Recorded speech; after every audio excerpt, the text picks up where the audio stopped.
দর্শক, পবিত্র ঈদুল আজহা উপলক্ষে অনুষ্ঠিত হচ্ছে প্রথমবারের মতো নোয়াপাড়া মডেল কলেজ মাঠে ঈদ উৎসব।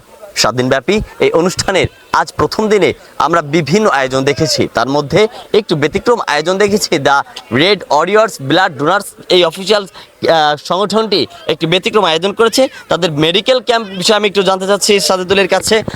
সাজেদুল, এই বিষয়টা আসলে কিভাবে কি এই অনুষ্ঠানের মধ্যেই বা কেন করা হলো, কি কারণ? আমরা দেখতে পেয়েছি বিগত দিনে মেলাতে অনেক রকম মানুষ অসুস্থ হয়ে পড়ে। সেখান থেকে আমাদের এই মেডিকেল ক্যাম্পটি মেলাতে দেওয়ার আগ্রহ হয়েছে। এখন আমরা আরও একটি কাজ এখানে দিয়েছি, এখানে হলো ব্লাড ডোনার সংগ্রহ করা হচ্ছে। অনেক সময় দেখা যায় আমাদের মা বোন অনেক ভাইরা অ্যাক্সিডেন্ট করে বা রক্তশূন্যতায় সমস্যা হয়, তখন আমরা কিন্তু অনেক হ্যাসেল হয়, অনেক ভোগান্তি হয়। সেই জন্য আমরা পাশাপাশি এখানে তাদের ডোনারগুলোকে আমরা ম্যানেজ করছি এবং এখানে আমরা ডক্টর রেখেছি। যদি কেউ ইমার্জেন্সি যদি কেউ সিচুয়েশনে পড়ে, জানে আমাদের ডক্টর সাহেব তাকে দেখতে পারেন এবং সাথে সাথে ট্রিটমেন্টে করতে পারেন। এই জন্যই ধন্যবাদ। যেহেতু এখানে মেডিকেল টিম বসেছে, সেক্ষেত্রে আমি চিকিৎসকের সঙ্গে একটু কথা বলবো যে এই মেডিকেল ক্যাম্পের আজকের ঈদের দিনে এই আয়োজনের সাথে আপনি সম্পৃক্ত হলেন, কেমন লাগছে বিষয়টি?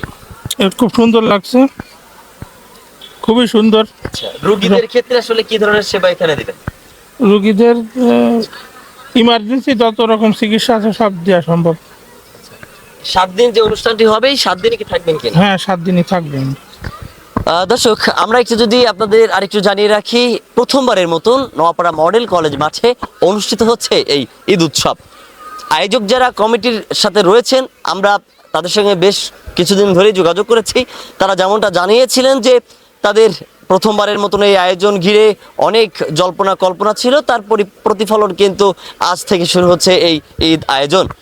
সব মিলিয়ে ব্যতিক্রমী এই ঈদ আয়োজনের মধ্যে যে সংগঠনটির সঙ্গে আমরা আসলে কথা বললাম, তাদের এই আয়োজনটি সব থেকে বেশি আকর্ষণীয় আমার কাছে মনে হয়েছে।